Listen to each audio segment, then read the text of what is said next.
All right, everybody, welcome out to the Log Room Guys Craft Beer Show. It is Tuesday, May the 30th, 2023. Jersey Johnny coming at you. With me, as always, is none other than Mr. Beer Samurai. Say hello, Mr. Samurai. Bonsoir, bonsoir. Hey, get up with that shit. So you Mayo Jean. Not Mayo Jean, Mayo Jean. Spent 4 days in Quebec, and I took 5.5 years of French, actually. And this is the first time in 134 episodes that you spoke one word of it. Well, there's no other need to. There's no need to. How was your Memorial Day weekend up there? We'll talk more about that later. But we can talk about that later. We've got a guest to bring on. We're really gonna dispense with the usual shenanigans at the beginning and just we'll shenanigan up the shenanigans after yes. Our guest goes back to his work because he's working. He's in the middle of working. Took time out of his busy work schedule. He's taking some time out for us, and we appreciate to come on with that. us, and we do appreciate it. So let's bring him right on.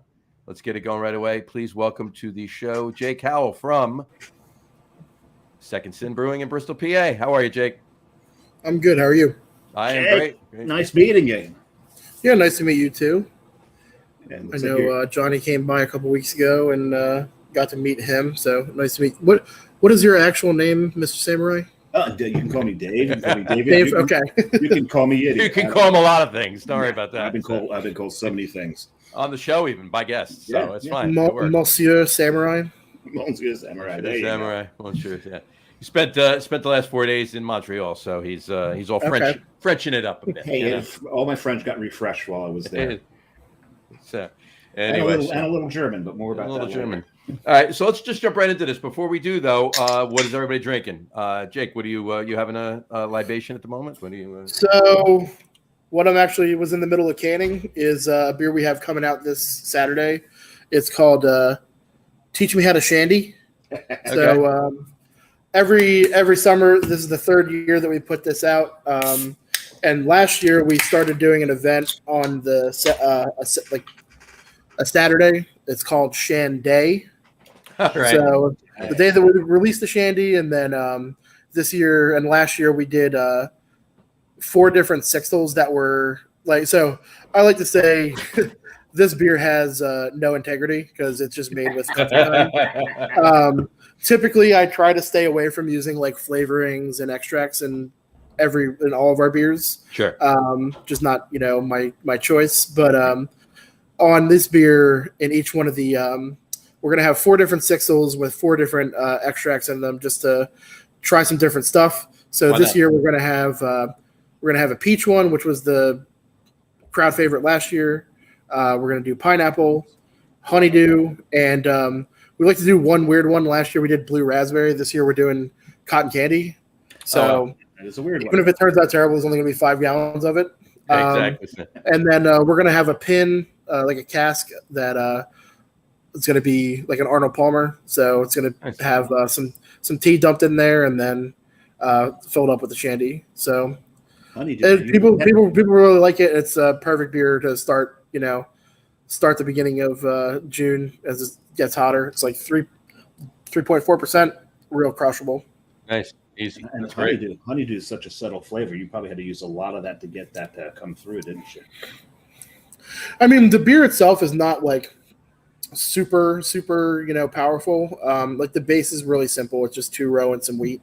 I don't know how like deep you guys go into like brewing recipe design and stuff like that. Yeah. But so it's a really simple grain bill, and then obviously the lemonade on top of it. But it comes through nice. It's not it's super in your face, but has a nice like melony kind of character to it. Nice. Yeah, that's awesome. We usually don't get too deep, but we'll get as deep as you want. We've got an existential even that kind of deep in the growth process. So. Would love to get down there on Saturday, where I'm fortunately going to be in. Depending on how you look at it, unfortunately, going to be in Atlantic City for the. Unfortunately for our livers. Oh yeah, exactly. Was it the AC Beer Fest this weekend? The AC Beer Fest this weekend. Yeah. Okay. So, I was just down in AC last weekend. Gotcha. Yeah, we'll be pouring down there on Saturday and Sunday. And then Saturday is the headlining band is Dropkick Murphys. That's why I'm going. And and Sunday is 311. 311. I saw that. Yeah, so it should be a good weekend. So, Dave, what are you drinking? I'm drinking something you gave me, John. and this is one of your, you picked up at one of your side hustles. Right. He works at he does trivia at River Horse. It is one of the 5 times a year. So. Yeah, it's one of the log events that they're allowed to register. Here it is right there, River Horse Otto. This is a German style Bock beer, or German Bock style lager. So is it like a Maibach, or is it actually like a more like traditional Bock? A traditional Bock, yeah. Yeah, I had a it traditional together, Bock. I was drinking a Maibach next, actually. There you go. And I'm kicking it off with an English style pub ale from right there. That band right there. Yeah. Barlowman's Best right there from Second Sin. So cheers, gentlemen. Prost. Cheers. Prost.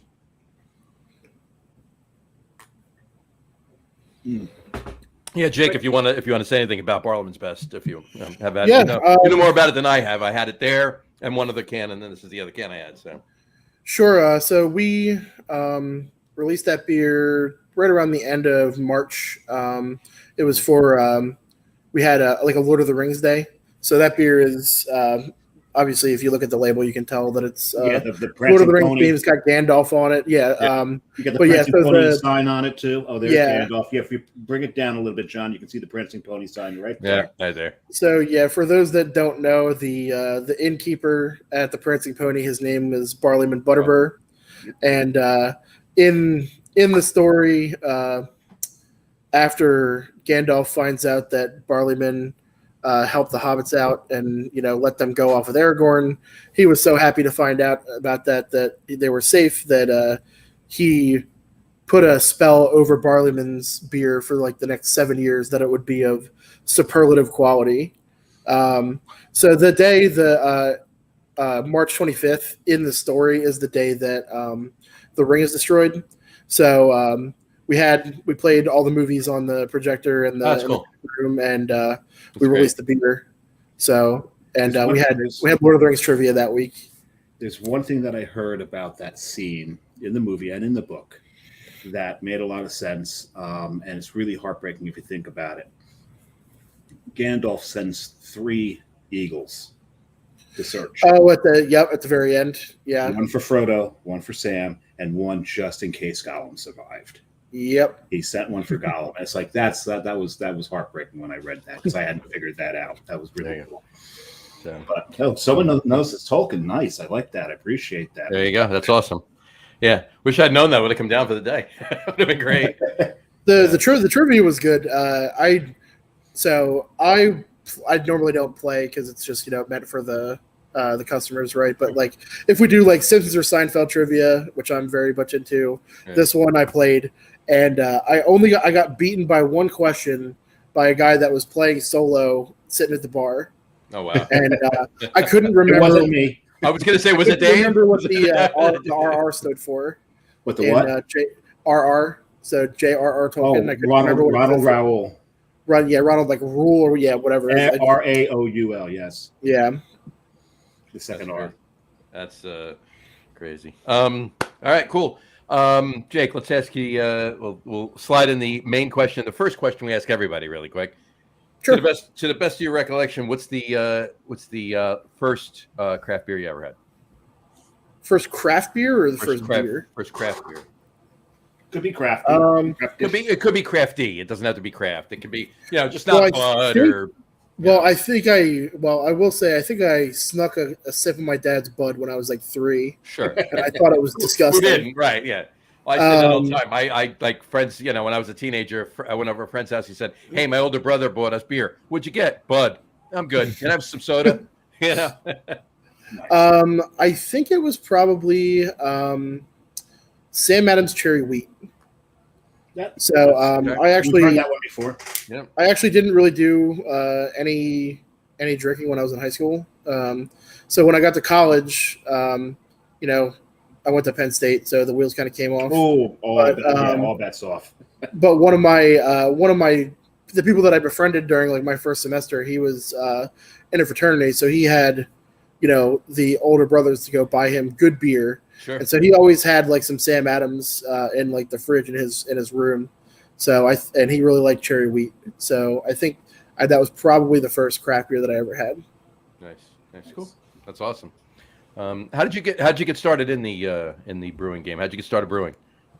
Honestly, like for the most part, I just kind of, when I was going to parties, I would just choke down whatever crap they had available.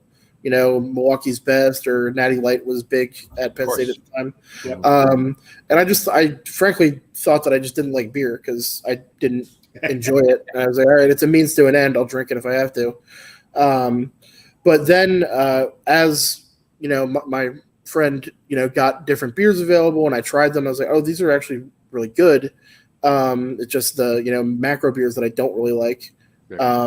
So we, my roommates at the time, one of which is now one of my business partners, we started homebrewing maybe like 6 months before we turned 21. I was like, all right, well, I can't buy good beer, so like at least I'll try making it. And then the first batch turned out terrible, as they usually do. Phil, my business partner, he still won't drink a wit beer to this day because that was the first we made, and it turned out terribly. I'm not a fan of the style either, but for different reasons. That's great. So we, now looking back, I realized that most of that was it was like a kit recipe. It was just not a good recipe. And so ever since then, I've kind of ever since that first batch, I've never brewed anybody else's recipe other than my own. Sure. But no, we just between getting into brewing, I quit brewing after making that first batch for a while. But after we turned 21, there's a bar at Penn State that, at least at the time, was in like the top 50 craft beer bars in the world, called Zeno's. Okay. Their tap list was, especially at the time, just second to none. So we started going there after class, and that would be, anytime a new beer would come out, they were always on top of it. They even had Cantillon on tap back then, Nice. which I had no idea what I was drinking. I was like, oh my God, I'm paying $10 for a 10-ounce pour. Unbelievable. But really, I guess that was mostly where it came from, was drinking at Zeno's. And then finally I had, I guess kind of apropos that you're drinking Barleyman's, a local brew pub at Penn State, Otto's. They had a best bidder on tap or on cast. You mean like Otto? There you go. Well, Very apropos. It's all coming in full circle here. It's almost like we planned it. I had, I just had this best bidder on cask, and I was just enamored with how it tasted. And I was like, all right, I have to try making something like that. And that's what got me back into brewing. And then pretty much it was just downhill from there. Hey. As I tend to take, if I do something, I kind of go into it like full steam ahead. So Sure. I want to be. We don't know that be at it. do it, John. We don't know the type at all. No, not at all, right. It's a little sarcasm there, but of course, just a bit. Did you? Was this your first foray? Did you work? Had you worked at any other breweries before opening Second Sin? Yeah. So September is going to be the 10-year anniversary of when I started brewing professionally. Okay. So I actually started working at a brewery up in North Jersey called Climax Brewing. Okay. Started there as an apprentice. I think we've heard of Dave before. Yeah, we've heard of it. Yeah, I think most people in Jersey have heard of Dave. So how long was it until you actually brewed an IPA then? I mean, what they called IPA, we made it. It's basically almost an English IPA. Right, of course. But so I was there for around 9 months. But I mean, I live down here, Sure. just north of Philadelphia. So that was, A commute. on the Jersey Turnpike and Garden State Parkway every day was, Oh my God! yeah, a hell of a commute. Bit of a pain in the ass, right? And Yeah. did you have to go across the Burlington-Bristol Bridge every day? No, I would take not the Trenton Makes Bridge. I would go across on like 295 and go through Trenton. Yeah, that's And then you don't risk your side view mirrors that way. Yeah. Yeah. Exactly. But yeah, so I worked there for about 9 months, and then I saw there was an opening at Neshaminy Creek, There you which go. is like 15 minutes away from my house. Sure. So I applied. Yeah. So I applied to that job and got that, and I brewed there for right around 5 years, and then I left there right at the beginning of June in 2019. So then that's when we were in the middle of doing like our build out here and getting things up and running, and then we finally opened in the day before Thanksgiving, 2019 is when we officially opened at Second Sin. Very nice. So this It was a terrible time to open a business. Yeah, I mean, yeah, you had 4 good months, right? And then yeah. No, there were the winter. January is terrible. Right. Well, I was saying that tongue in cheek. 4 good months, right? Those months are the good months, right? You had, but you came through it. That's the important part. I'm still here. Right. So that's good. And look, I've been down there several times, and the beer's. I'm not blowing smoke by any means, Jake. The beer's fantastic. You know, you guys are doing. Thank you very much. I mean, I was sitting in there. The day I met you, I was sitting in there for a couple hours by myself. So. Until I moved over to the bar and started BSing with you, but yeah, no, it's fine. And when you were in the Neshaminy Creek, then I guess Joe was probably crossed paths. Joe Granat was the one of New Jersey sales reps. Yeah, that name sounds familiar. He worked under Kyle. Yeah, we had Joe and Kyle. We've had Joe and Kyle on the show, so we've had. Okay. Time, but, I actually went to high school with Kyle. Did you? Oh. Did you? So yeah, him and then my 2 business partners are my 2 best friends from high school. Oh, there you go. So yeah, all 4 of us went to Pennsbury, right around here. That's awesome. It's awesome to keep it in the family like that. So when you tell us a little bit. Did you say Penn's Grave? Pennsbury is just Pennsbury. I thought you're playing on Penn's Grove. Okay. No. Penn's Grave because we've got what's that town that's we call something Grave that's down by the shore? Ocean Grave. Ocean Grave rather than Ocean Grove, right? Because the average age is 130. Yeah, something like that. Of the other residents, right? But in any event, it's actually changing a little bit. We'll talk more about that later. But on that note, so talk a little bit about Second Sin. What have you guys, for anybody that hasn't been there or whatever is listening to this, what do you typically brew? What are you? I mean, I know you're obviously have many styles, but talk a little bit about the beer you're doing. I mean, I guess the one thing I always, when I'm asked this sort of question, I like to, say we tend to keep a pretty balanced draft lineup. Like, I mean, everybody wants hazy IPAs, blah, blah, blah. Yeah. We'll usually have 4, maybe 5 on tap, but we have 12 taps. We usually try to have at least 1 tap that's something that's really light, easy drinking. Right now, we actually have kind of like 3 that fit that bill. We have like a Mexican lager called Toretto Especial that is hopped with Matahueca. So kind of give it the lime character without lime. Very nice. We have our cream ale on tap right now. And then we also have Tokyo Draft, which is like a Japanese style rice lager. Very nice. So all 3 of those on right now, and then, like I said, we have the Shandy coming out. Today I just brewed we don't really do we do repeat beers. Like last year, like I said, we brewed the Shandy, but we don't have any like flagship beers. So today I brewed what is kind of going to be our first, like the closest thing to a flagship that we'll have. It's a coffee oatmeal stout called Coffee Boy, and then we're going to release it quarterly, and then every quarter we're going to switch up the origin of the coffee in it. We work with there's like a roaster, a really awesome coffee roaster, maybe about 10 minutes from the brewery called Calm Waters that we work with. I just did a cupping with them today to pick out the coffee that we're going to use. So yeah, we try to always have something dark on tap, have something light. Certainly we have, IPAs on tap.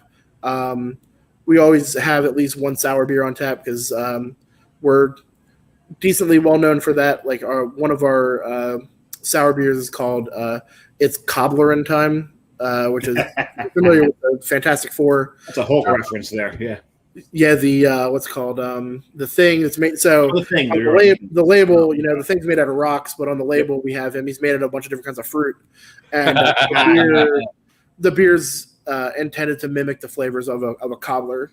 So it has like the grain bill is, kind of elicits the crust or whatever, and then it's conditioned on vanilla beans and cinnamon, and then whatever, given fruit. Like The last one we just did a couple months ago was peach, but we've done probably 10 different variations on it. Nice. So people really love that beer. But then we always have at least one sour on tap because that's. And I love the reference, even though I blew the reference from Mother Grimm's Blue-Eyed Baby Boy. I blew the friggin' reference. There you go. Fantastic Four 4 is my first favorite comic book, as a matter of fact, and I blew the damn reference. Anyway, so that's awesome. That is really good. That's awesome. It sounds like you got a great varied lineup. We always love to see that at a brewery. Yeah, definitely. I'm really not a big fan of the IPA houses. Which is it's the same. I mean, hey, if it works for them, hey, more power to you. It does. But that's just if that's your model and you're killing it with it and it's sustaining you, I mean, have at it. That's fine. Like we were just at CBC. A few weeks ago we stopped at Bearded Iris, and I said this last week on the show. Yeah. And, like we walked in there was a Pilsner on, a Vienna Lager, a pastry stout, one IPA, and 8 double IPAs on tap. Oh wow, that's all. But they do it very well. They do, yeah. I mean, they're like other half South, right? But Yep.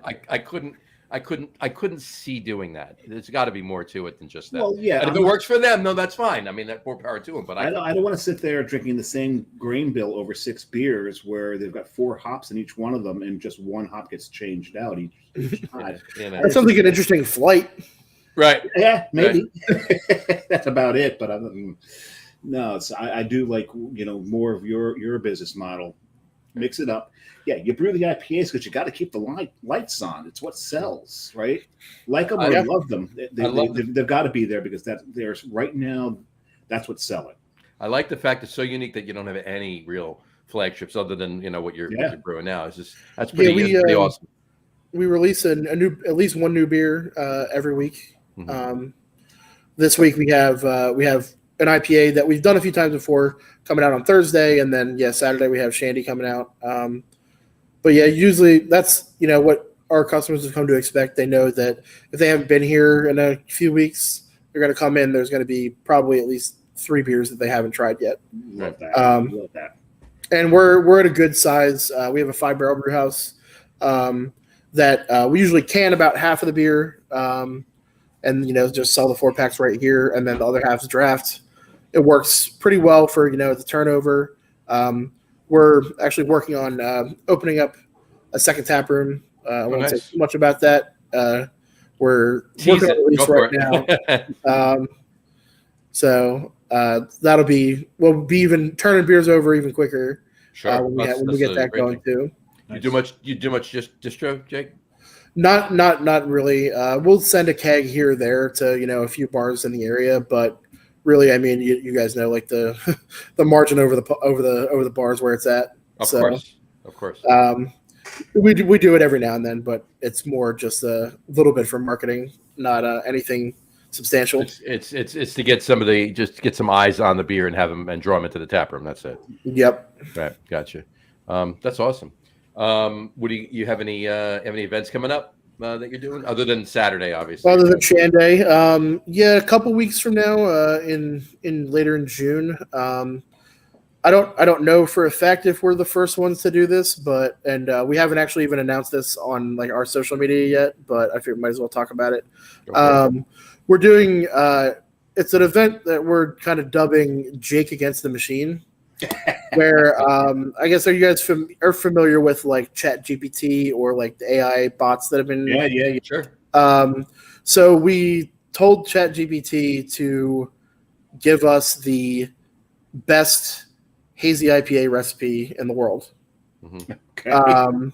So I took the recipe that was given to me by ChatGPT, scaled it to our brew house, and then I developed another recipe that I'm going to brew, and we're going to release them both on the same day. The idea kind of being man versus machine to see who comes out on top. Are you going to announce which is which, or just decide which? We'll announce which is which. I mean, to be completely honest, I think I'm going to win pretty handily. So I think obviously you looked at the recipe it gave you and you brewed it. So obviously, because let's see, are there concrete flakes in there? No, it's just it's certainly not just even scaling it directly, it's not hopped as heavily as our IPAs normally are. I frankly, I think it's going to turn out too bitter for the style. Like I'm brewing it as it tells me to, because otherwise it's like loses the idea behind it, right? But it just kind of just looking at the recipe, I'm like, there's going to be a couple things that are like certainly different than our normal hazy IPAs that come out. But we think my one business partner Mike came up with the idea, and I think it's something funny. The current zeitgeist, people are talking about AI and everything. We thought it'd be a fun idea to try it out. It's funny because there's some companies that are banning their employees from downloading chat. Because it gets them to just do your work for you. It's all their work for them, yeah. Absolutely. Yeah. So they're banning it, but also the information that it can gather from you. Apparently, I don't quite understand how it can get more information than any of the other things that have come out, but I don't know. I haven't read too deeply into it. Oh, that's wild. What? When is that going to be? Do you have a date for that yet, or you haven't firmly put something? Look at the calendar. We're not doing anything. It's going to be the 22nd, so it's a Thursday. So yeah, we generally do all of our releases on Thursdays. That one we're going to release both of those beers on June 22nd. I might be able to get down there. Right, maybe I'll spend the day over visiting some accounts over in the Cherry Hill area, and then pop right over. That's not a bad idea. I'll be here. You working from home that day, Samurai? Working from home. We'll see how quiet it gets. Right now, I'm in so much trouble in my company right now for taking a long weekend. Yeah, really. And more on that later. But, that's cool. I like that idea. I really need to get a non-real job. Yeah, really. Yeah. I hate office jobs. Exactly. Anyway, that's why I can afford the beer I drink. This is true. Yeah, exactly. If you weren't doing that, would you have been able to do what you did this weekend? Or it's kind of a yin and a yang, right? Or April, or what I'm going to do in August. August, right? Exactly. So there's a yin and a yang. There's a fine line to that. You sell your soul to do the things you want to do. Exactly. So it's all part of it. Anyway, is there anything, any other beers later in the year coming up that you want to chat about, that you have that you already have on the production schedule, that you nothing crazy. We're definitely going to have at least one barrel aged beer coming out later in the year. We haven't fully planned it yet, but in October we're probably going to have like a stout day where we release probably like 4 different stouts. Our anniversary party's in November, but outside of that, we always have a big Oktoberfest turnout, and even I tend to not like to toot my own horn, but our Oktoberfest is probably one of the better beers that I make. I really think that is it more Oktoberfest is fantastic. Is it more of a fest beer style or of a Märzen? No, it's a Märzen. Yeah. Gotcha. Nice, very nice. That's fantastic. I'll have to get down there for that. That's for sure. I'm drinking the Maybach now. There you go. There you go. And let me know when you do this. Whenever you, if you ever do circle back to do this again, because this is fantastic. This beer. Oh, thank you. Did you save me one, John? I saved you one. Because you know damn well if it's a Tolkien themed beer, I want to freaking drink. I saved you one. I have a massive Tolkien nerd. That's mine. You could have even taken the word Tolkien out of that sentence. I'm a massive nerd. Yeah, this is true. and insert a few other things into it instead of Tolkien's. Yeah, but Star Wars being one of them. Yes, exactly. I don't know what your timing's looking like, Jake. I can keep going, or you. What do you want did you want to do the top 3 thing real quick, and then I'll probably bounce? Yeah. Why don't we do that? Why don't we jump to the top 3, and then David and I can fill in after. Because someone's got some beer to can. Somebody's got some beer to can. Exactly. So, all right, we're going to jump to the top 3 now. Something we've never done. We've never done it halfway through the show. So, but we're going to do it. We're going to do it tonight. So, our top 3 list. We do a top 3 list. We say it all the time, Jake. Just so you know, why is it top 3? One, we pay homage to 1933, the repeal of prohibition. Right. 33, three, number three, threes. There we go. Top three. But the main reason is Please say three again. Three. Thank you. Okay. Just there. But the main reason is because if we did a top 10, it would take way too long because Dave and I really stick to three on a top three list anyway. Rarely, yeah. So tonight's top three list was actually a combined effort between the three of us, Jake included. It's going to be top three favorite American created beer styles. Top three favorite American created beer styles. Jake, why don't you take it away and lead us off? So you want me to kind of say my three? Yeah, do your three. Do your 3, 2, 1. So, if there's any order, it doesn't matter. Whatever you want to do. Not really any order. And one of them. So my go-to beer when I was in college, my go-to cheap beer was Jenny Cream Ale. Mm-hmm. Yeah, $13 for a 30-pack. That was great. I love cream ale. It's one of the. I was actually before. We narrowed it down to American created styles. In my head, I was kind of in between Kolsch and cream ale. And then when I thought about it, I was like, you know what? Cream ale is basically American Kolsch, if you think about it. It's a light hybrid style. I mean, obviously it has the adjunct in it, but they're close enough related. They're crisp, super crushable. My favorite kind of beer in that for that sort of thing. Maybe not necessarily one of my favorite styles, but it's apropos because I'm going to be brewing one later this week at Cal Common. Okay. Or steam beer. Mm-hmm. Good Lord, it was hard to source American-grown Northern brewer. Mm-hmm. Because that's like so important to the style. Like everything I found was German. I had to like order.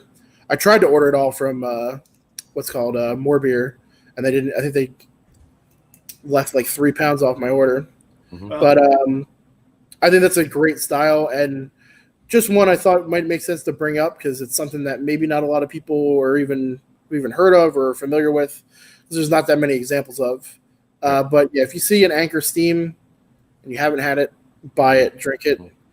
Or I guess that's an event that's coming up. Once we used to do it once every month. Now we've kind of scaled it back. It's going to be quarterly, but we're not normally open on Mondays, but we'll do an event called Metal Monday, where we'll release a beer that. So my two business partners are not into metal, whereas I am. So that's where I'll name beers after a metal band or a song or an album, whatever. We'll release the beer on a Monday. We open up at 5:30. Once the people in the office next door get out. Right. Starting at 6 o'clock, crank the music up, and then it's hang out till 9 o'clock, drinking beers and listening to metal, take requests, play, all different kinds of stuff. That's cool. So older metal, newer metal, both. Anything. Yeah. Metal. Yep. Metal's metal, right? Yeah. But so the beer that we're putting out for June's Metal Monday is the Cal Common that I'm brewing. Right. I think it's a great style that kind of gets overlooked, even if it's not necessarily one of my top three. Right. But to finish it out, one that is definitively in my top three, it would be barrel-aged barley wine. Typically, they're going to be English, even though, but really the barrel aging is like the American side of it. Sure. I guess what was it? Goose Island were supposedly the first people to age beer in bourbon barrels. Mm-hmm.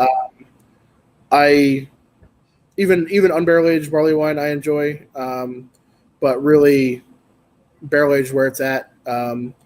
We've released one straight barley wine. One was a blend that we kind of called a strong ale. It was blended with a little bit of imperial stout. Okay. I've got a couple bourbon barrels filled with a different barley wine recipe out in the warehouse right now. Mm-hmm. I'm going to be brewing a Munich wine in the near future. Nice. It's a style that has just a ton of complexity to it, and sure. I think they're some of the best beers that the best versions of that style are some of the best beers that I've ever had. So that's probably there's my top three. There you go. That's awesome. The comment on the barley wine, John, I think I sent you this beer and explained it. When I was in Montreal, Pit Caribou had made a barley wine with some smoked malts. They aged it in an oak barrel for a year and then bottle conditioned it for a year. This, talk about a complex beer. That thing was fantastic. But for my top three, and I'll play off that barrel-aged barley wine, the Bourbon Barrel-Aged Stout. Bourbon Barrel-Aged Stout. This is such an American, in-your-face. This is going to have so much flavor. This is going to punch you in the nuts with ABV. It's yes. Well, yeah, but you won't mind. You won't feel it because you've been drinking. That's true. That's 10.5 to 13.5 to 18% beer. Right. And it's just going to be friggin' delicious and wonderful. So that's one of my favorites. So I'll stay off California Common and even Kentucky Commons because that follows. It's a different beer. It's a different style, but the more localized commons. John, we just recently heard about a third type of common. What was that? Yeah, Dave was talking about it last week, wasn't he?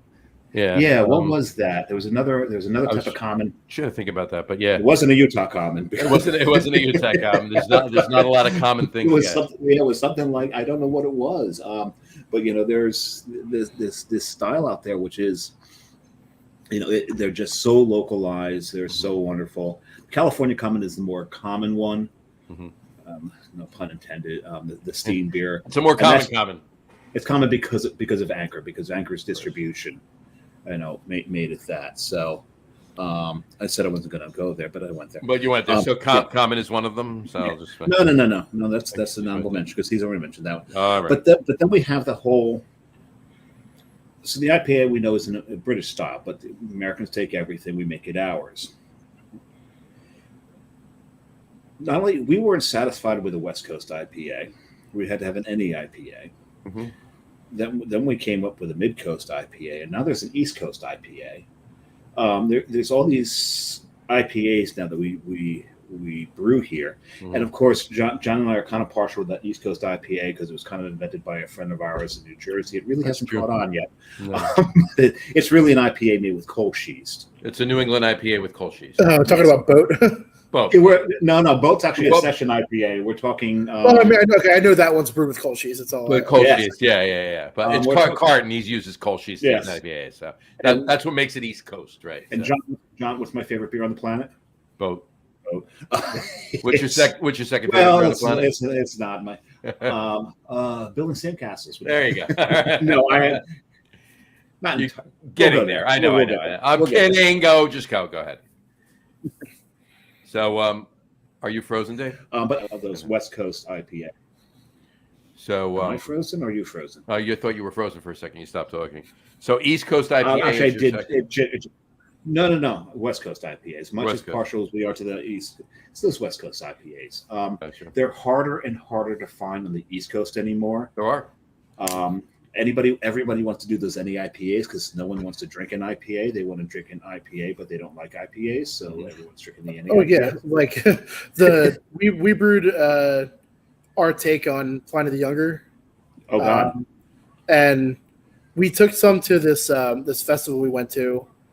The only people that drank it really were the other brewers that were walking around, and they're like, "Oh shit, I got to try that," and they're like, "Oh, that's awesome." And then everybody, even the people that are, you know what a festival is like. Oh, what's the highest alcohol beer you got? And I'm like, it's like 9.5. Exactly. Like, I'll take the Mango Goza. That's hilarious. I'll take the Mango Goza and I'll take this airplane bottle of vodka and just spike it and then I'll drink it that way. That's When I lived in Rhode Island during COVID, actually, not intentionally. And I lived 4 blocks from a brewery, and their most popular IPA was something called Driving Miss Hazy. It was an IPA. It's in Rhode Island. They're in New England. They made a fantastic West Coast IPA, and I drank the hell out of this thing. They're like, "You're one of the few people here that actually really enjoy this beer. You're one of the few people that get this beer. Getting that pine, getting that grapefruit, and that citrus, just walloping the hell out of your taste buds until." you can't even taste your toothpaste because this thing has destroyed you. Yeah, I miss a good beer like that. We talk about Weyerbacher Double Simcoe all the time. That was I missed that beer. God, I missed it. Why did they ever stop brewing that? We need to because they filled up their production schedule with pumpkin for most of the year. Oh God, make it stop! Make it stop! So anyway, but I think to round out my three. Yep. Okay, this was also like Jake in no particular order, and it's because it has three names. It started off as the Black IPA until everyone realized that Black Imperial Pale Ale just doesn't seem to work.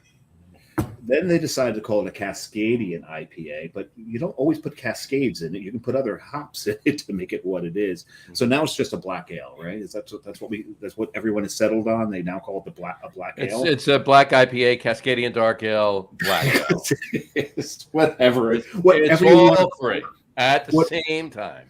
Whatever you want to call it, if it's done correctly, it is deliciousness. And what's great about the ones that are done correctly is they're going to hurt you as much as a West Coast IPA with the added additional pain of the roast from the malts as well. So you're getting so much bitterness out of these beers when they're done the way I like them, that they are drink.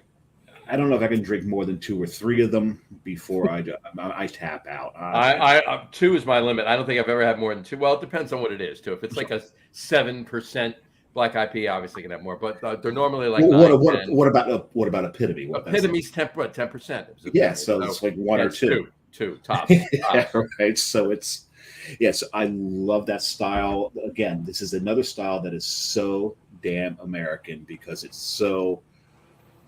We're going to take everything bigger, bolder, badder. Exactly.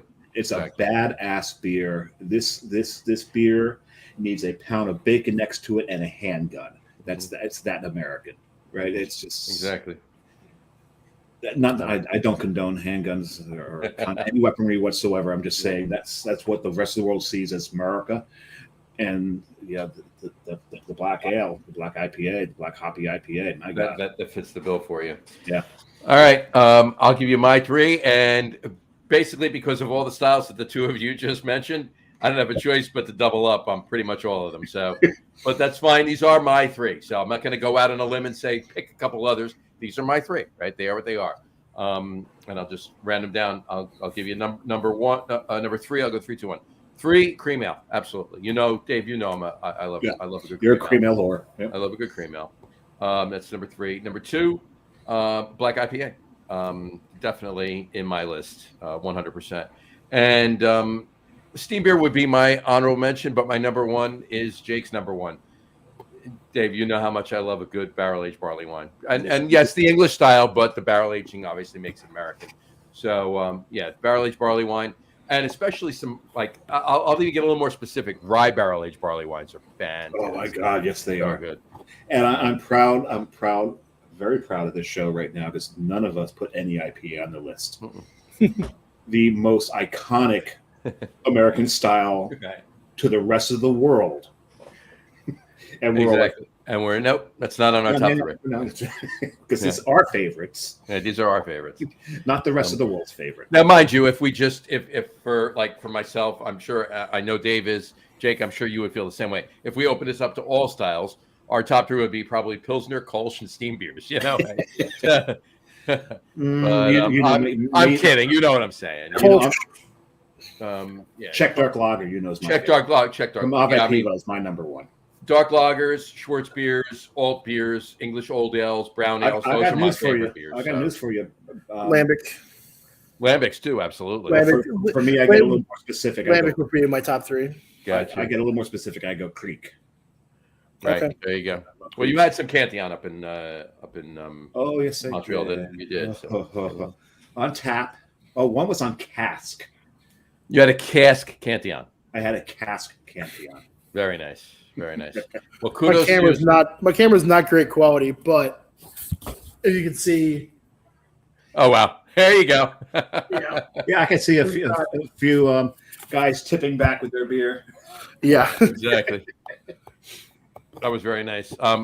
By the way, I got news for you. You open up to all styles. Bourbon barrel aged stouts. They might be up there. bourbon barrel aged barley wines are still going to be up there. If I had to round it to 5, it would definitely be included in that. But you're more the German and English styles for me.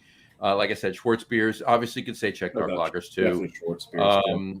And alt beers. Dave, you know how big an alt beer. I have problems drinking an alt beer only because of Brian.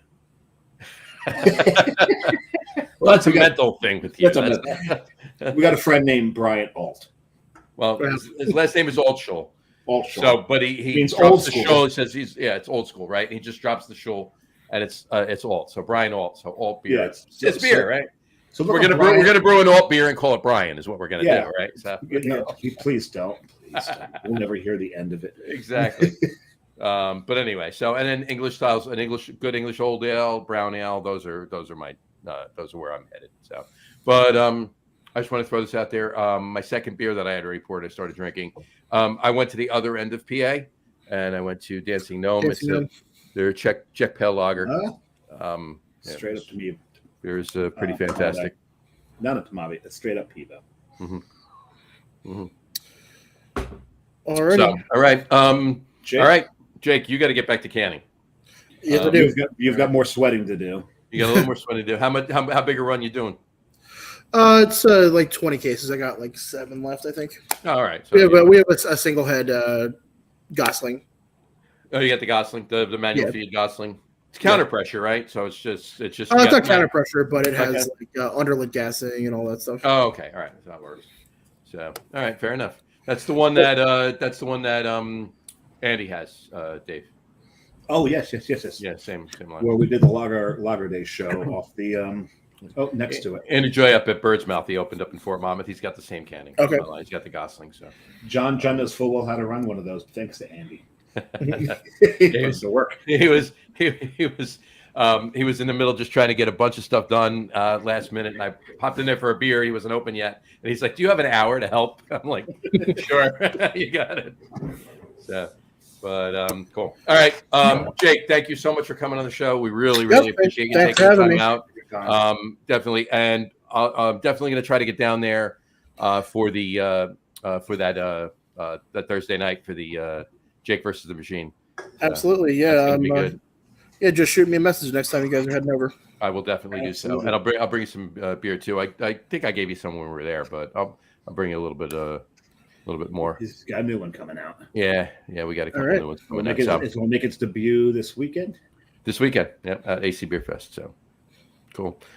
Anyway, again, thank you so much for coming on. We really appreciate it, and I'll hit you up when we're coming down. Hopefully, Samurai can come with me. Sure thing. We'll see. You got it, man. Thanks a lot, guys. Thanks, Jake. Appreciate it. All right. All righty.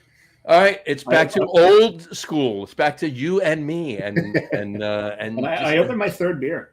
You opened your third beer. I was patient because I didn't even know you were drinking. What did you? You had your Maibach, right? The second beer is Amaram. Again, you gave this to me. This is from Crossroads. Crossroads. What do you think of it? That's good. That's really good. It's a tasty Maibach. Yeah. It is a tasty Maibach. It's got that kind of it's almost got that phenolic dryness at the end of it. Yeah, dried out a lot at the end. It dries out up on the roof. It still stays not so dry on the tongue, but the roof, it really dries the roof of your mouth out. It's a weird sensation too. The roof of your mouth's dry, and you're still, it's not cloying, but you're still tasting the beer on your tongue. Yeah, it's really interesting. I'm a Ram, and you know what? I am a Ram. I was born in April, mid-April. There you go. So I am a Ram. You're a Ram. I was born the end of April, so I'm a bull. You're a bull. Yeah, you're full of bull. Most days. You're full of. I'm full of that guy right there. That guy, that bull right there. That's why I get along with Bob so well. So bullish. But we were talking about bulls. I'm going to a bear. You're going to a bear. Let's see what I did there. I see what you did there. It's pretty good. Johnny gave you this one. There you go. Bear Walker. Nice from Jackalope. Jackalope Brewing in Nashville, which they are down in the Gulch. They've got a coffee shop attached to just a door away from them. Yep. You don't even have to go into the damn street. But if you go on the street, you make a right, go down there. maybe 100 yards, you'll get to a place called Party Fowl. Right. And I dare anybody there to get the Poultrygeist Mm-hmm. version of the hot chicken. I did it, impressed the hell out of our beer tender. She said she'd never seen anyone put it down as quickly as I did. Mm-hmm. So I was feeling really proud of myself that night. I'm like, yeah, man, manly, macho. The next day, whimpering like a baby in a doorless stall in a honky-tonk right on Broadway in Nashville. Not so proud anymore. No. No. Mm-hmm. No, that stuff will destroy you. But it's so freaking delicious. And you know what? They're bang bang fried kidneys. Really? Oh God, those are so good. Interesting. If you these kidneys. I didn't even see them. I didn't even see that there. Oh yeah, I was just popping those kidneys down like nothing. Nice.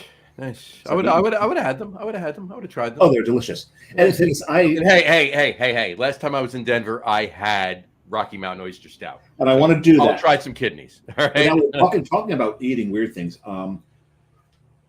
Friday night, I ate one of the more interesting things I've eaten in a very long time. Before you get there, do we want to say revisit the fact that it's Happy World Sea Lion Day? But this is it's not the same thing. It's not, but we're getting back into what this might lead to. Right. So there might lead to. So Friday, Karen and I drove up to Montreal, and we ate at a place called Caribou Gourmand. Caribou Gourmand is a Quebecois restaurant. Okay. So they specialize in some of the things that not a lot of people are going to eat. I didn't get it, but they had a yak burger.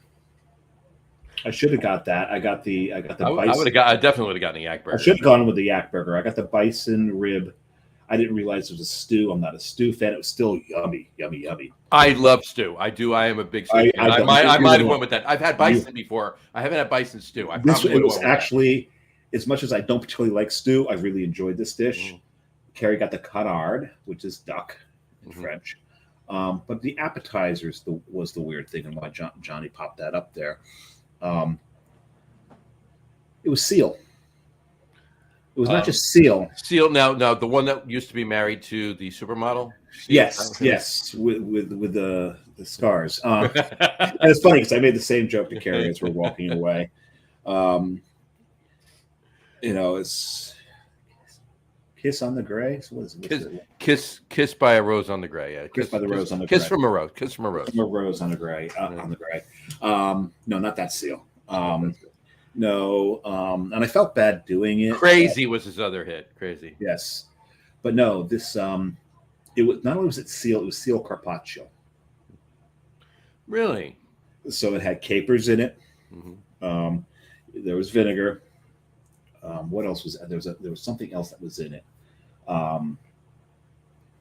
But the texture is really kind of weird. It's almost gummy, spongy. Okay. I've had carpaccio before, plenty of carpaccio before, but never seal carpaccio. Yeah, there's seal carpaccio. We're used to beef carpaccio. The last time I was in Montreal, I went to a restaurant called Restaurant Goose, and I had the carpaccio cheval, horse. Yep. And it's funny because I ordered it. I got about 3/4 of the way through it before I balked, because it's like I'm eating Mr. Ed. I it was absolutely delicious. It really was. In the U.S., we got a lot of hangups about what we eat here. There's people watching. Oh my God, he ate seal. That's disgusting. It's not actually disgusting. There are cultures that this is what they subsist on. The Inuit in Canada, a lot of them subsist on seal. They go out, they hunt the seal, and they use every part of the animal. This is not the people are like, oh my God, we're reporting at PETA. No, this is not we're just clubbing the hell out of something to just get its pelt and wear it around and to show that, oh my God, we have money. This is a substance for them. Right. This is different than seal hunting for fur. Right. Where they're going for those baby seals because the fur is white. They club them so that the blood doesn't stain the fur. You know, it's disgusting. It's a horrible practice because the rest of the carcass just gets thrown away. Right. You know, if you're doing it for sustenance. So that's what this was about. And it was tasty. I got to say that the texture is different than anything most Americans will ever eat in their lives. Carrie, to her credit, had one bite and then just went, I can't. It's just because it's a mental thing with a lot of things. When you go to many different countries, they eat things we don't eat. Of course. The Japanese will eat anything you can dredge out of the ocean, pretty much. At every part of anything you can dredge out of the ocean, they're going to eat. This is their culture. This is what they do. So this was interesting, but ate a lot of really great stuff up in Montreal. I'll say that we had cod fritters, were one of the best things I ate while I was up there. Of course, we ate a lot of poutine. Right. Poutine, for those of you down here in New Jersey, we kind of have something similar called disco fries. Right. But there's no beef on disco fries, though. So. Well, no, it's not. Yeah, there's no beef. Short ribs. Yeah. No. See, those are all additions. Well, I don't eat. When I eat poutine, I don't get poutine without short ribs. So for me, because you haven't had it up there. I have had it up there. I'm just saying. But up there, you don't need it because they're gravy. So the brown gravy down here is tepid, flaccid, even.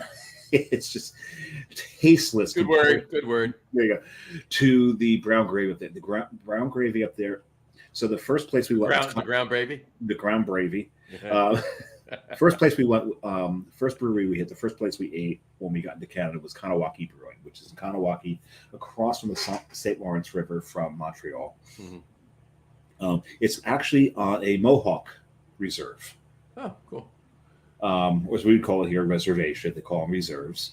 And there's 3 owners. 2 of them are Mohawk. Fair enough. Their gravy, it's a brown gravy, but it's done with chicken drippings. Interesting. So yeah, it's got a slightly different flavor. It's really interesting. And it's funny because at first I sensed a little bit of cinnamon at it, but I realized there's almost a cinnamon flavor to chicken fat, but very mildly so. It threw off a slight cinnamon flavor. It was interesting. It was very, very good. We had like 3 poutine. You know what I could see in brown gravy working well. You mentioned the chicken fat and the chicken drippings. I could see, when you mentioned duck before, me and duck fat, right? Oh God, duck fat. Yeah. Amazing. So a little duck fat in the brown gravy. That might work well. It might work well. We didn't have any of those. We did have a very, very standard poutine at a place called Brewski. Brewski. Brewski, Brewsky. This was. I want to pause right there for a second. Hold that thought, because you said Brewski. I'm going to change the EW to an O, and change it to Broski. And I would like you to lift the glass with me right now. Because why? And that's pretty weird that we're drinking out of the same glass. Okay. And it's not like I saw you drinking out of that and grabbed it. It was sitting down here the whole time that I was going to drink. Right. Well, cheers to Leah and everybody over at Mechanical, but that's not what I'm saying. Cheers to fun size. Cheers to fun size. Pint size, not fun size. Pint size. Fun size a little cheers, chocolates. Yeah. Cheers to Jim, Coastal Brewworks Jim. Today's his birthday. Happy birthday, Jim. Happy birthday, Jim. Happy birthday, excellent. Jim. There you go. That's why I said Broski. There you go. Broski, but so Brewski, I had a lot of great beers there. Mm-hmm. Of all the Canadian brew beers I had there, I think my favorite was something that was done at Brewski, and it surprised me. I didn't expect that much from Brewski. Okay. Because it's down in Vieux-Montréal, which is the old town, right? Montreal. We're down by the waterfront. We're Soucienne Market, I think it's pronounced. Soucienne Marché. Market is Marché. Marché. So we went there because we were there. We were hungry. It was lunchtime. They made beer. They made a coconut goza. Really?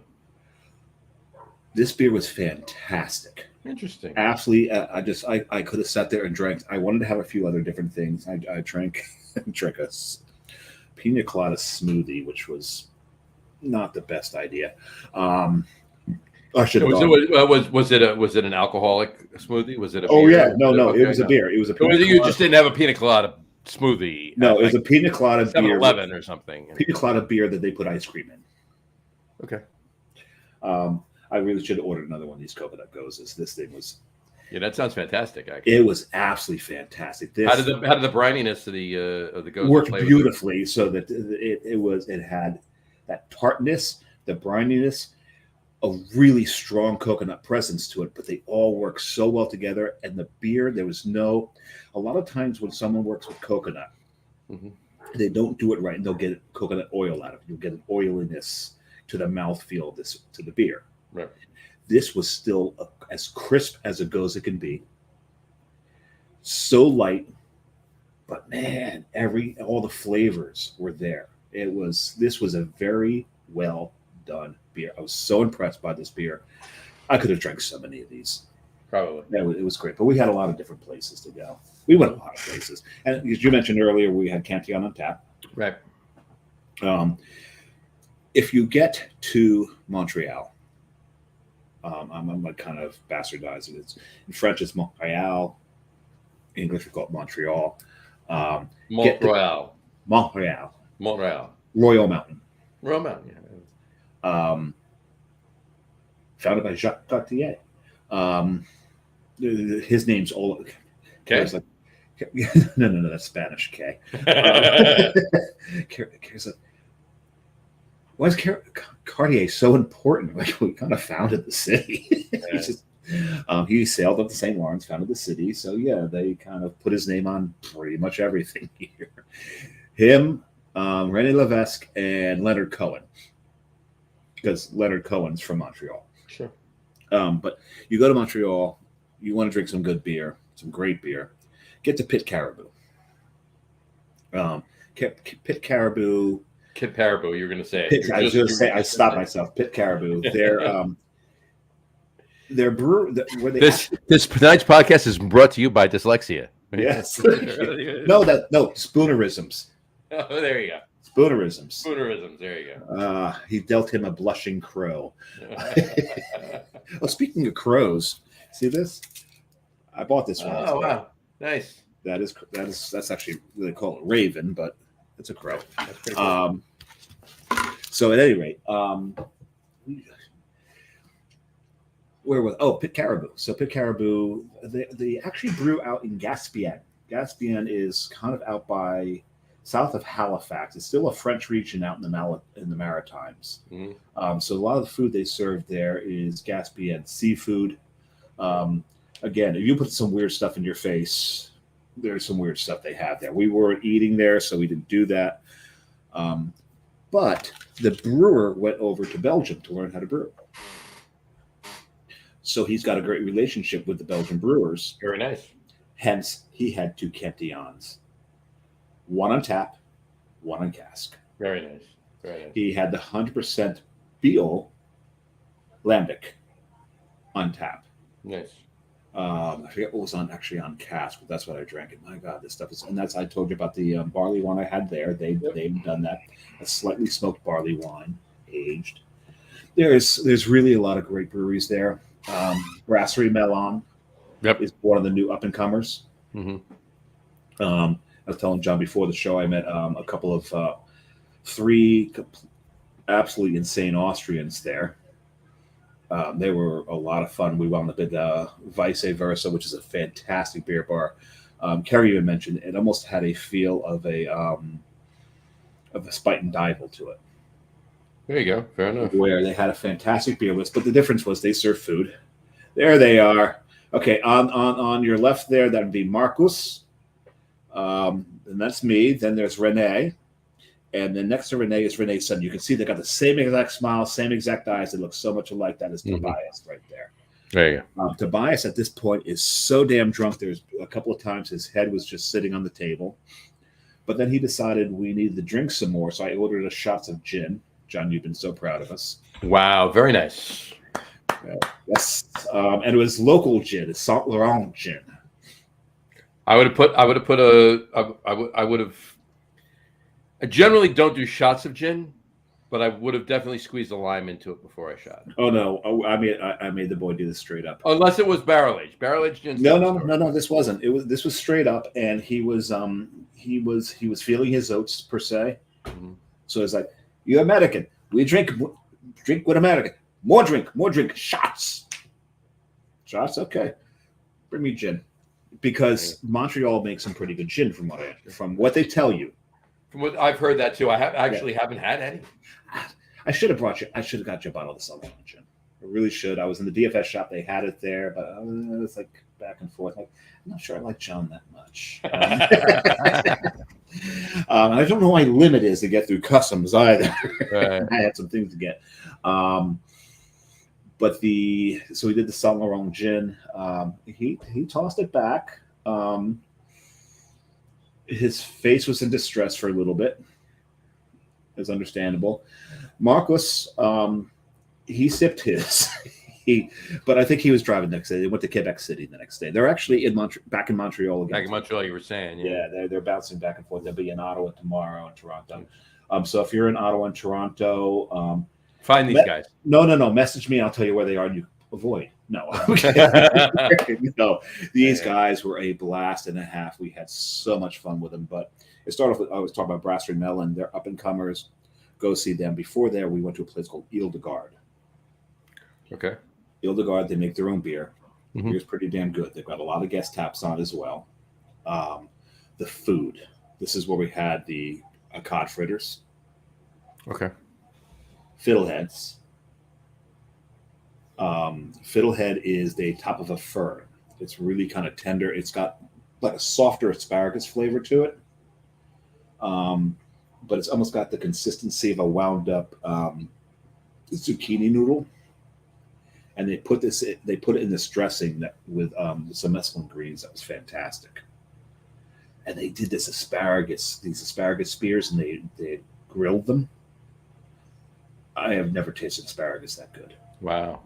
No, very nice. So good. And then there was these shrimp rolls they did, and the paper for the shrimp roll was very thinly sliced daikon radish, and it had balsamic vinegar on it as well. Nice. And this would have possibly been one of the best things I ever ate up there if it wasn't for the other three dishes. It was just that place. If you want to eat and drink very, very well, go to Ile de Garde. Well, you're definitely making me hungry. I'll tell you that much. There's so much good food up there. There's so much good liquid up there. There's bad liquid up there, as is everywhere. But I won't talk about that. We don't do that. We don't do that. No. We were just walking past this one place. Like, let's stop in. It wasn't high on my list, and it was like, and we went in. Like, this is why it wasn't very high on my list. There. Gotcha. Did you get over to? I know you didn't get up to the other location. I know the location Laval. Right for Duduchiel was close to Montreal, but did you get over to the little beer garden? They were having a beer garden. Yeah. So Mielend is is one of the neighborhoods in Montreal. A lot of the best stuff in Montreal is in Mielend. Sebois Brewing is there. Reservoir Brewing is there. Drogerie Affine is there. Drogerie Affine, they do one thing. And they do one thing extremely well. They do gnocchi in this kind of tangy, spicy marinara sauce. And you can get it either normal or spicy, and with or without cheese. That's all they do, and they will have a line down the damn block. That's the stuff right there. My God, as Carrie's son put it, looks like baked beans, but they're not baked beans. That is gnocchi. It is so damn good. And just a couple buildings away from it is Walensky's. Walensky's is a Polish lunch counter. So, not just to clarify for everybody, it's not Smith and Walensky's. It's Walensky. Just Walensky. Right. Which probably has existed before Smith and Walensky was ever invented. Right. You're not going to get great seafood here. What you're going to get is you're going to get a great fried bologna and salami sandwich. You're killing me with this. You're killing me. You need to get there, Jack. You were invited. You were invited. I know we couldn't. We had stuff we had to do, and I had 5 miles to run. And oh my God, Walensky's it's a must hit. We still didn't hit Schwartz's, which is known for their smoked beef. The line is always so damn long, but we did get Fire Tour. A lot of the places we hit there because of Bourdain. God rest his soul. Bourdain did the world right. He didn't just go to the places where everyone likes to go. He went to the places where the poor people ate. He ate with the people in the neighborhood. He went and saw everything good and bad about a place. And he ate in all of these places, but he ate the good in all these places. Right. Walensky was one of those. And that's why, how we learned that. But he also went to St. Viator. It's a bagel shop. Anybody who has watched Bourdain knows first of all, he's a Jersey boy. He went to high school in Jersey, but a very proud New Yorker because he worked in New York. He was very part of the New York scene. So they decided to bring him to a bagel shop in Montreal, of all places. Mm-hmm. And he's like, okay, we see how you did. You told us what they do is they boil it in honey water. Okay. And they put it in ovens that are wood-fired. Interesting. And they take them out with these huge. They'll put in like 20, like it's 24 at a time or something, and they have got a. It looks like very skinny pizza peels, but they'll take them all out, put them all in at the same time, take them all out at the same time. Interesting. This one long yard, and if you watch the episode where Tony's there, he tells him, "I'm from the bagel capital of the world, and you're going to give me a bagel in Montreal." Takes one bite of the thing, you can see the conflict on his face. It's like, damn it. They're different. It's by no means a New York, New Jersey bagel. Right. But they are damn good. I will tell you that. So even Carrie said, she goes, okay. They're neither worse nor better. Yeah. There's New York bagels and Montreal bagels, and everything else sucks. Yeah. Well, there you go. That's a great way to put it. Fair enough. There you go. They're really good. So as my little thing up there says, merci beaucoup, Montreal. C'était trop bien. It was very good. Thank you, Montreal. It was very good. Thank you, Montreal. It was very good. Yeah, we had such. This is my third time up there. I'd go back again. John, need to get up there. Yeah, I got to get up. But after Dushales finishes... Yeah, I'll make sure that Dushales open before I get up there. Well, yeah, because the tap room right now is shut down. But thanks to John, he had gone onto their Facebook page and found out that there was a festival going on, and right across the street they had a pop-up. It was only in cans. They didn't have a lot of options. But still, what they had was good because it's the Dushale. Holy God, Holy Lord is what it translates to. So, it was worth it. I think we worked out we hit 21 different breweries while we're on this trip. 21 breweries in 4 days. Very, very good. Is that right? Was it 21? And maybe a little high. It might be a little lower. You might be a little high. Is that what you're saying? No. It was only medicinal there. There you go. We did do a count. It was so impressive for 4 days. I don't think we hit 21. We hit 601. I mean, yeah, well, I mean, it's not too far off because when we did that Midwest trip a few years ago, did 50 breweries in 10 days. Yeah. So 20 breweries in 4 days is about the same pace as my 50 breweries in 10 days. So let me see. We did this. The 3. It's 5 a day. 2, 3, 4, 5, 6, 7. He's counting. I'm trying to do math in the show, and it's illegal. I was told there would be no math. It's no math. I'll count it. I'll send you. I think the final count may have actually been 16 or 17. Not 20. Yeah, 6-1. It's close. It wasn't 20. But so this beer that you gave me, Beer Walker from Jackalope. I'll have to say one thing. When I was in Nashville, I was not exceptionally impressed by Jackalope. Mm-hmm. It may have been what they had on tap and what I had ordered while I was there. Fair enough. This is an ale brewed with maple syrup. John's favorite adjunct is maple. And one of my favorite styles is? Brown ales. Brown ale. So there you go. They don't say it's a brown ale, but I assumed that before I even opened it has to be brown ale because there's not a lot else you're going to put a maple in and call it an ale. Right. unless it's brown ale. Right. I gotta say, I like this. So many breweries will overcook that maple. It'll throw a really bad bitterness, almost like exhaust. It can get really bad if you overcook the maple. They didn't do that here. There's some good craft in here. This may be the best beer I've had by Jackalope. There you go. Fair enough. It was definitely high on the list. I had a couple of small batch things at the brewery while I was there, and they were pretty good too. But I wouldn't say they were better than that beer, but as good at least. Special.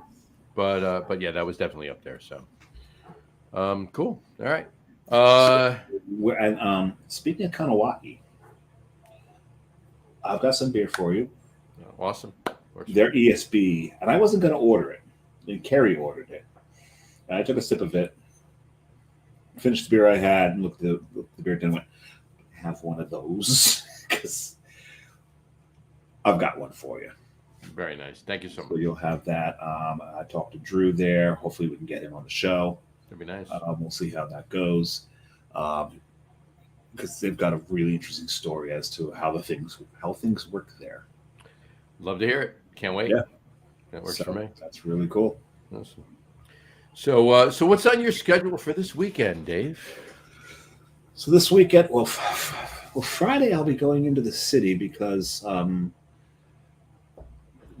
was bitching about my job earlier, but I've been there for over 25 years. So Friday they'll be taking us out to lunch. Very nice. Yes, at the Mandarin Oriental in Manhattan. That's always a nice time. Yeah, where the big ass window just overlooks Central Park. It's not, now keep in mind, it's not a big ass window. It's a big ass window. Yeah. Big hyphen ass. Big ass. Big ass. It's one word modifying the noun. Gotcha.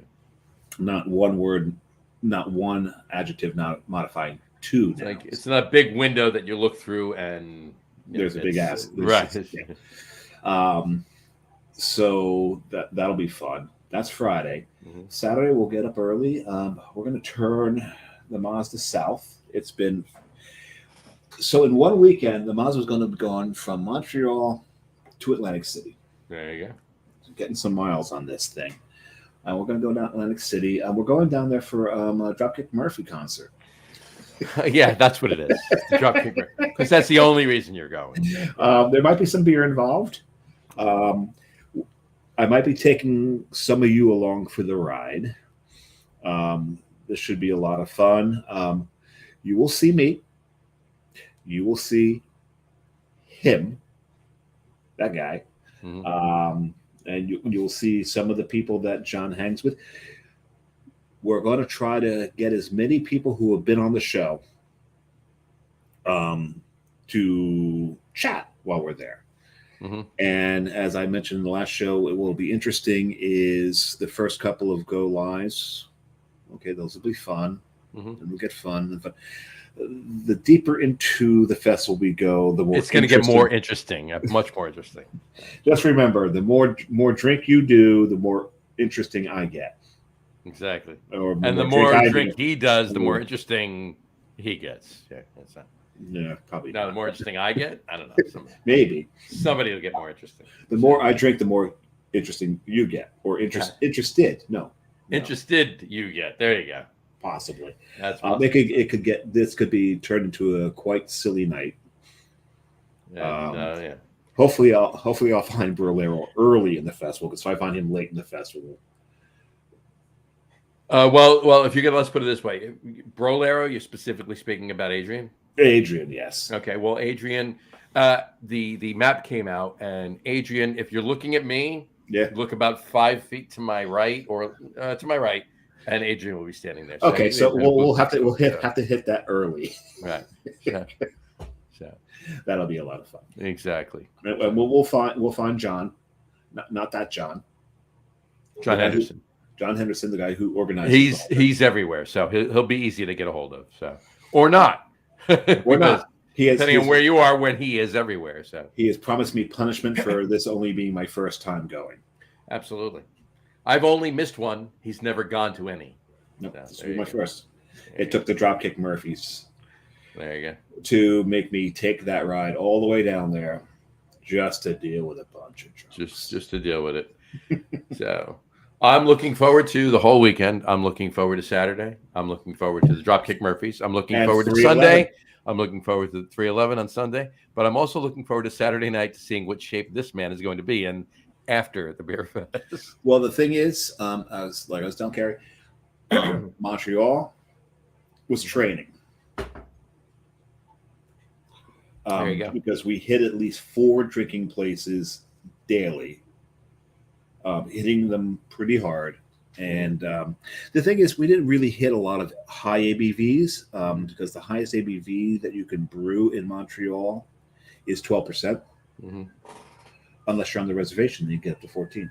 There you go. Very nice. Which is interesting. So if we do get Drew on the show in Kanawaki, we'll talk a little bit more about that. Very nice. Very nice. Awesome. But it's going to be fun. So pay attention to this weekend because there'll be a lot of Facebook Lives on Saturday. There probably won't be any on Sunday. Maybe. I might do something. I'm not sure. That's up to Johnny. I will be recovering back up north. Right. But in any event. And the show after that, we still might both be recovering. Yeah, it's going to be next Tuesday, and it'll be interesting. But it'll be a fun show regardless, we promise. Who's on? That's something I was going to ask you. Who do we have on? It was supposed to be a gentleman from Brooklyn. I don't know any gentleman from Brooklyn. Bartender. No, we've talked about this. Okay. It's probably not going to happen. We'll talk to some. We'll recirculate. We'll let you know what's going on. So. Yes. Anyway. Well, he works on Tuesdays.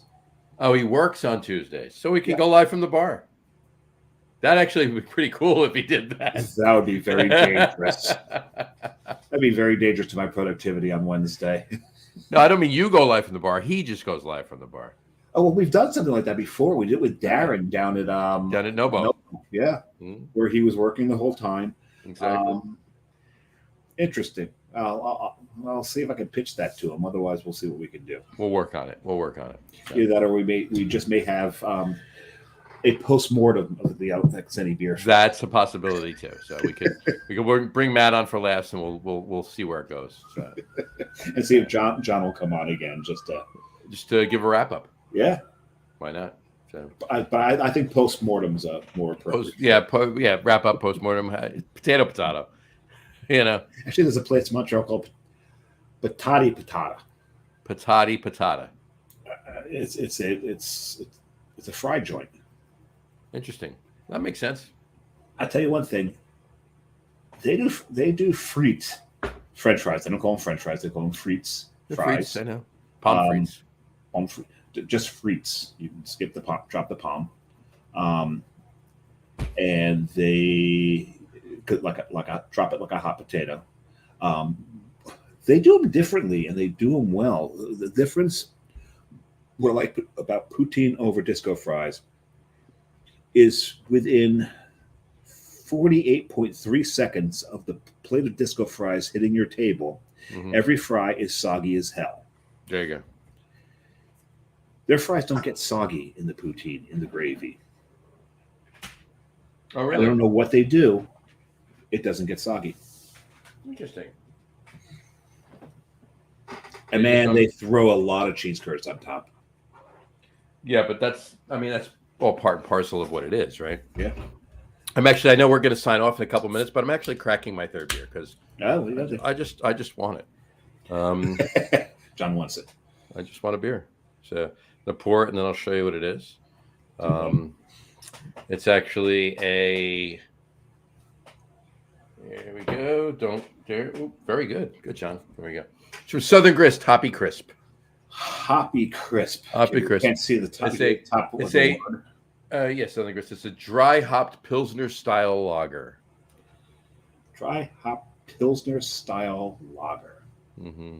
So it's almost an IPL, but not quite because it's dry. Not quite an IPL because it's dry hopped, right? Exactly. Right. It's not hopped in the brew kettle. No. So it's not an IPL. Mm-hmm. And these guys do good beer. They do. They were very good. So I'm going to just take a sip of this. Cheers. Cheers. Mm-hmm. That's fantastic. That's Stuff. really, really good. That's, I mean, it's IPL-ish. It's IPA-ish. All right. Okay. It's nice and crisp. It's dry. There's some really nice lager notes happening here. I wouldn't quite call it a Pilsner. It's light enough to be a Pilsner, but it's definitely got some nice malt to it. So I'm going to back it into the lager category than just a Pilsner. Not even a light lager. It's pretty beefy, but it's still got those Pilsner-esque qualities. But the dry hopping, I'm not sure what hops are in this. Let me see. I was going to ask you what hop profile you There you go. It's one of your favorites and another one from the same country. So I'll let you guess. One of my favorites. Okay, so we got Nelson Sauvin. And what else comes from Australia? I'll give you a hint. Vic. Yep. Yeah. Big Secret, Nelson Sauvin. There you go. That's the two best known from Australia. Cheers. Prost. Yeah, it's pretty damn good. I should really check in on my Austrian friends and see if they're still alive. The first day they were in Montreal, they went to a place called Three Brasser down in Old City. Okay. Old City in Philly or Old City in Montreal? Montreal. Their first day in Montreal, they went down to Philly. Yeah, they went down to Philly. They had a beer there called Le Comte. Le Comte. Le Comte is a Tolkien-inspired beer. Should have gotten together with Jake. Yeah, right. It was one beer to bring them all, one beer to bind them, one beer to bring them all, and in the brewery find them. Nice. It was up on there. The person who did the chalk, whoever did the chalk work, it was amazing. It looked like Tolkien's drawings. Nice. And that was all up there in French, and I was able to translate it mostly from my limited knowledge of French, but more so my knowledge of the Regi inscription. Right. Fair enough. But it was actually a really, really good beer, and surprisingly, it was a New Zealand IPA. Why would it be a New Zealand IPA? Because they filmed Lord of the Rings in New Zealand. Right. Of course. So it was well done. But they did another beer, Mafioza. Mafioza. Yeah, Mafioza. Mafioza. It was almost a winter warmer. It was an amber lager that had some cinnamon and allspice flavors to it. Which, finding something like that in May is kind of interesting. And it was a fresh beer. It wasn't left over. Yeah, from, no. This was their two beers. Their two special beers of the day, whatever month, were Le Comte and Mafioza. Wow. Or Mafiozo. Was it a deeper amber lager, or was it a lighter amber lager? Yeah, I can show you. It was deep color. I took a picture of it. I should show, even though I forgot to check it in on tap. Oh, I'm about 100 check-ins behind. I really need to catch up. So this is it right there. Oh, it's pretty deep. Yeah, I can see that. That's got a nice caramel color to it. It was quite yummy. I was really surprised when she said that had a little bit of, or beer tender said it had a little bit of cinnamon flavor to it. She wasn't wrong, but it wasn't that winter warmer of we're overpowering you and you've basically got cloves overpowering everything. Right. It was still light in body. It was light in flavor. It was light in adjuncts. Sure. It just really worked, and I was really surprised at Three Brasseurs because and Brewski. You've got two breweries that are right in tourist town, Montreal. Got you. Okay, these are roads shut down that people are walking down. There's souvenir shops all over the place. There's restaurants all over the place where people are lining up to get into them. Mm-hmm. This is really tourist central, and both places we had very enjoyable beers, and I was really because when you get to tourist places like that, yeah, it's usually not the case, right? Of course you find a brewery and they're just putting out whatever they can pump out because they know people are going to buy it, right? Speaking of the winter warmers, I could tell you, I almost brought it up before when you were talking to Jake when he was back when he was on. What one of my favorite to date. I mean, there's been so many. I'm a big winter warmer guy. Yeah. Certainly not in May. Usually not in May. No. But I'm a big winter warmer guy. But one of my favorite Old winter Fezziwig? warmers. Well, Old Fezziwig's fantastic. Yeah. And Nice Schoof is probably definitely top two. But are you going more towards the Samuel Smith winter warmer, which is that light-bodied, light flavor? No. Oh, that's where you're going. Something that I only had once, and I got it because of you. Oh, I can't even remember that. I don't remember the shit I do. What was that one? Cabin Fever. Well, see, that's not a winter warmer. It's a winter warmer. It is, but that's maple. No. It is maple syrup that disguises itself as a beer. That was, which might be a reason that I like it so much. My God, that was straight up. I'm pouring. Why is this maple syrup getting me drunk? Is that? Oh God, why are you making me miss them so much? I think we're going to have to get up to Rhode Island soon. I mentioned them earlier. Okay, we're talking about Smug Brewing. Smug Brewing is during COVID, when I lived in Rhode Island, I lived 4 blocks from them. Mm-hmm. The human being, while my business was shut down for a couple of months, the human being I saw more than anybody else on the planet was this one guy who I always refer to as the Alaskan Adonis, because he was originally from Alaska, who worked for them, Adrian. Oh, Adrian. Oh, Rob owns Smug. Rob owns it. No, Rob wasn't there. He had a 4-month-old baby. He wasn't getting anywhere near anybody. He wasn't risking it. I did see Rob prior to the shutdown, and then after, towards my end of my residence in Rhode Island. But I would see him because he'd be out skateboarding, I'd be out biking. As a matter of fact, Smug Brewing did a video of you skateboarding. No, him skateboarding and you drinking one of their cranberry beer they had made, skateboarding, drinking it to Fleetwood Mac Dreams. I remember the video. Yeah, right. Because everyone knows that video that the guy put up of him. Was he skateboarding? Or what was he doing? He was skateboarding, drinking cranberry, just cranberry juice. Cranberry juice. Yeah. Ocean Spray cranberry juice, and it became a sensation. So they redid it right down the street in front of the brewery. Mm-hmm.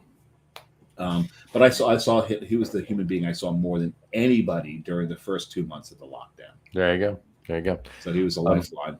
Yeah, we need to get up there. We need to see Rob. And Adrian, if he's still there, assuming.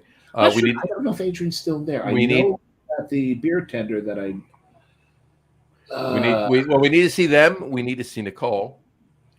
Need to get up. Oh, Nicole's 8 minutes from there. Right, and we need to go see Efren. We need to go see Efren in his new space because I've not seen his new digs.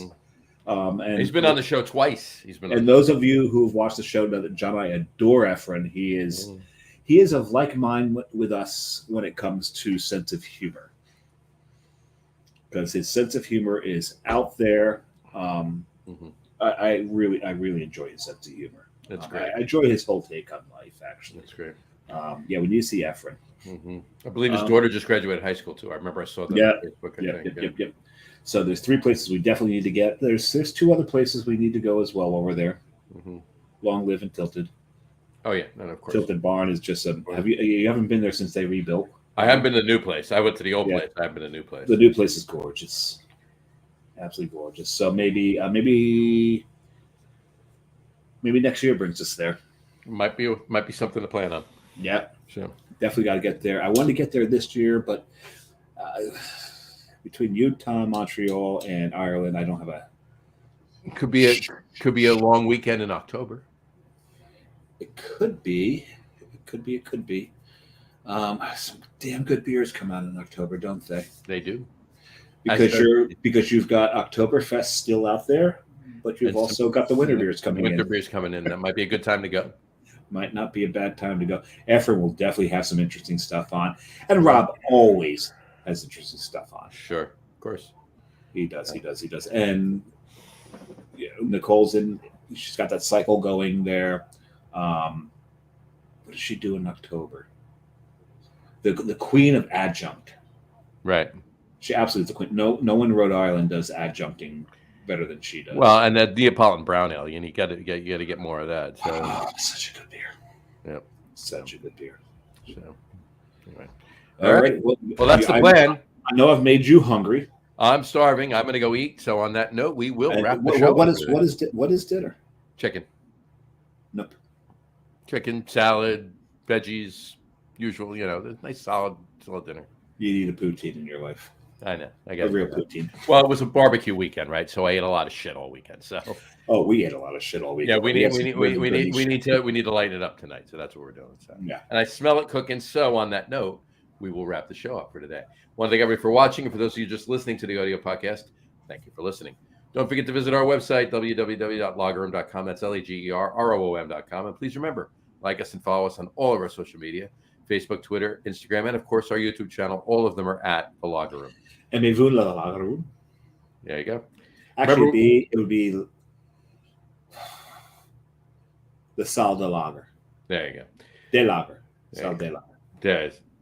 Anyway, remember, we go live with the video podcast on both Facebook and YouTube every Tuesday night around 6:30 p.m. Eastern Time. Tonight, we had some technical difficulties, and we were waiting for the guests. What do you mean we? We are one people. We are one unit. Okay, it's that computer sitting in front of you that is the computer in front of me. It was the service that we used to do this podcast, and it was my email server, our email server, getting the link over to you and to Jake. So it was a triple header, triple banger, triple pain in the ass is what it was. So. But in any event, it was not a triple IPA or triple dry hop. Not triple. Yeah, there was no triple. There were no beer. Or a Belgian triple. There was no beer involved until we actually got on the air. Because we do like our Belgian triples. We do like our Belgian triples. This is true. So, in any event, I would like to, at this point, one more time, say happy birthday to Jim. I'm out of beer. What do you do? You always like to cheer when I got a little bit. You got us a little bit in there. Cheers. He deserves more than me. Absolutely. Well, I got a little extra for you, so there you go. Thank you. All right, there you go. Happy birthday. Cheers, Jim. Happy birthday, Jim. But to continue the outro, for those of you just listening to the audio podcast, thank you for listening.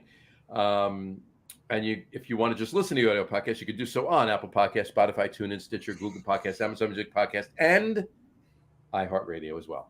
And if you haven't done so already, please subscribe to one of those feeds and you will never miss a show. Again, thanks for following along with us. Have a great rest of your week. Have a wonderful weekend.